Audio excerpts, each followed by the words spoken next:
Hello guys! Welcome back to my YouTube channel. So, for today's video guys ay magluluto po tayo.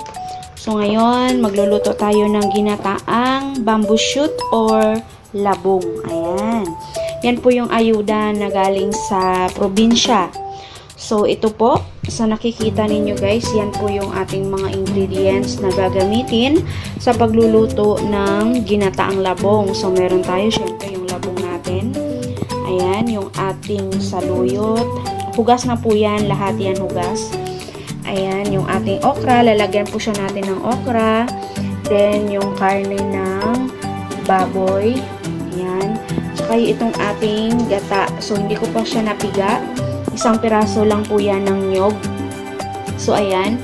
So, kung bago pa lang po kayo sa ating YouTube channel, please don't forget to like, share, and subscribe. At pakipindot na rin ang ating notification bell para maging updated po kayo sa aking mga bagong videos na i-upload. So, tara guys.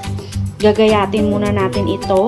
Yan, gamit yung kutsilyo. Ipapakita ko po sa inyo mamaya kung ano yung magiging itsura, yung kalalabasan pagkatapos natin i-gayat yan. So, ayan guys, samahan nyo po ulit ako. Bye, boo! So, ayan guys, mag-i-start na po tayo. So, sa napapansin po ninyo, itong saluyot natin, ginupit ko po siya ng pino. Ayan. So, binabad natin siya sa may tubig. Then, itong ating gata, napiga na po natin. Then, meron na rin po tayo dito, sibuyas at saka bawang. So, ito na po yun, guys, yung ating labong. Ayan. So, pinigaan ko po siya para hindi po siya papait. So, kinitit ko kanina gamit yung kutsilyo. Then, ito na yung ating okra. Ayan. So, ngayon, guys, ang una natin gagawin ay piprituhin natin yung baboy. Kasi hindi naman siya natin pwedeng isabay dito mamaya. Kasi ito guys, yung labong natin ay ilalaga natin ito. So, kailangan piprituhin na natin yung ating karne ng baboy. So, yun guys, meron na pong mantika ang ating kawali. Ilalagay po natin dito yung ating karne ng baboy. Pre-fry lang po natin.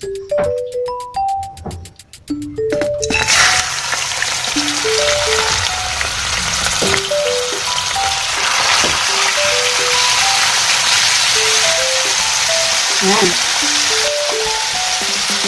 So, lalagyan po natin ng kaunting asin para may lasa yung ating karne.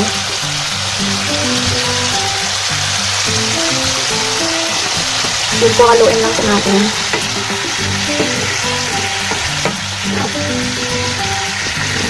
So, kailangan po ma-pre-fry po muna natin yung karne ng baboy para hindi po siya mamaya malansa kapag sinahog natin sa ating gulay. So, ayan, hayaan lang po muna natin siya dyan ng mga 5 minutes.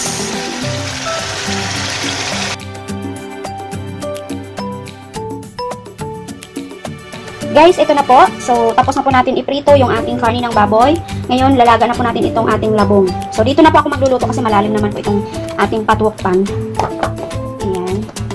Then, lalagyan na po natin siya ng sibuyas kasi para mabango yung ating labong mamaya habang nilalaga natin. Then, ito din pong ating bawang.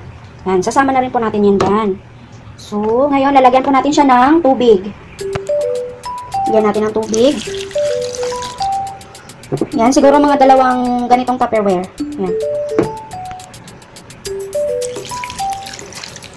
So, yan, okay na po yan. Ngayon, sasalang po natin yung ating labong para malaga na po siya.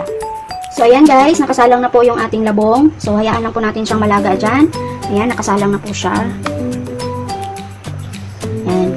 Hintayin lang po natin siyang lumambot. Mamaya, babalikan ko po kayo. Ayan guys, kumukulo-kulo na ang ating nilagang labong.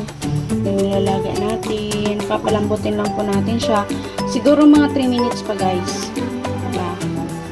Para mas maganda. So, ayan guys. Okay na to. Malambot na yung ating labong. Yung bamboo shoot natin. Ngayon po, ilalagay natin ang ating karne. Ayan. Then po, haluin lang natin.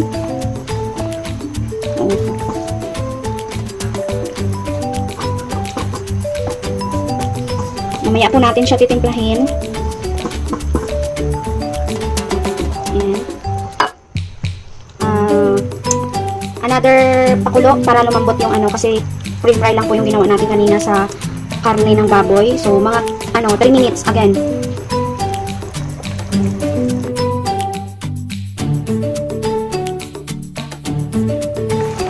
So, yan guys, after 5 minutes, okay na yan.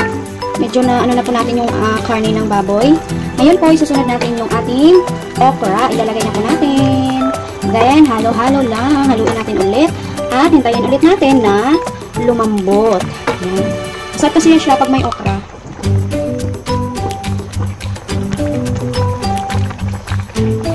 So, yung pinakasabaw niya dito mamaya, yung ating gata.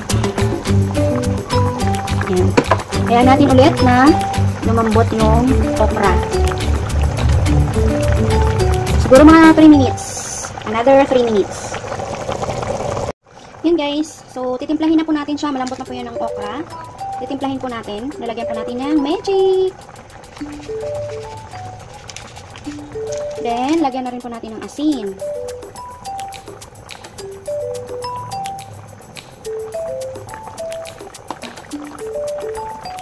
Guys, dahil natimpla na po natin siya, lalagyan na po natin o ilalagay na natin yung ating saluyot.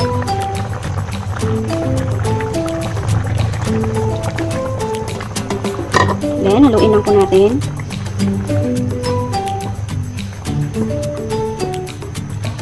Yan, so hintayin natin siya.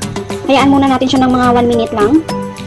Kumulo lang, mapakuluan lang itong ating saluyot. Then, lalagyan na po natin ng gata. So, timplado na siya. Hintayin na lang natin na maluto itong dahon or saluyot natin. Then, lalagyan na po natin siya ng gata, guys. So, iyan. Okay na po ito. This time po. Ang last natin nilalagay ay yung ating gata. Lagyan na po natin siya. Oh, sarap. Ginataang labong.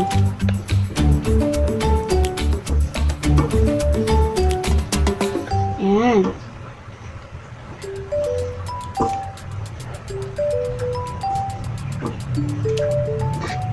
So, ito na po ang ating ginataang labong.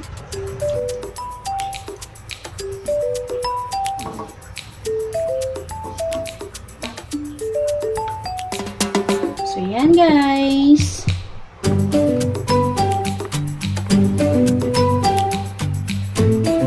May gata na.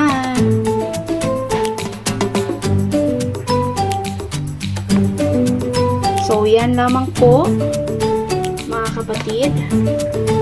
Yan po ang ating ginataang labong. Ayan. Thank you for watching. So, this is it. The finished product ng ating luto ngayon. Ang ating ginataang labong. Thank you so much for watching, and please don't forget to like, share, and subscribe. God bless everyone.